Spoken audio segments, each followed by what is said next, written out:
Well, great. Just to kind of kick things off and to put things in broad scope, the business environment obviously is ever changing, and it seems like more than ever before, companies of all sizes are dealing with what heretofore only multinationals had to deal with. But it just seems like this complexity, it only goes up. Dealing with more and more third parties and different organizations only increases over time. Ken, what have you seen over your career in terms of that change, that shift from sort of simple organizations to this more complex environment? I think that the genesis of what we're seeing today in compliance really starts around corporate conduct and the issues of Enron and WorldCom and Sarbanes-Oxley.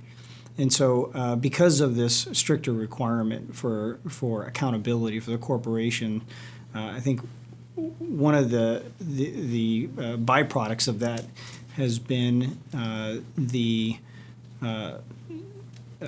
I would say, more focused attention on transparency.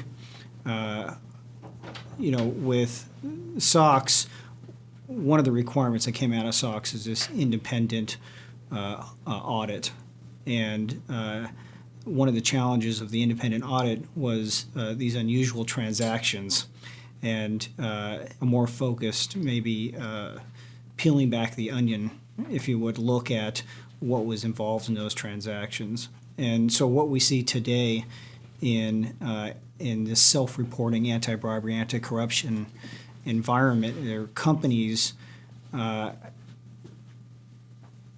looking at that process, the audit process, looking at those transactions more deeply, having to make decisions around self-reporting. The evolution around the complexity of managing relationships today really, I think, started and evolved from SOX, this independent audit requirement, those audit requirements identifying these unusual transactions, and then executive management having to make decisions on who's accountable for these relationships. There are these unusual transactions happening, but who is ultimately accountable? And what we've seen is the evolution of the chief compliance officer over the last 5 years, and that chief compliance officer taking on the responsibility and being accountable for the activity and behavior of third parties.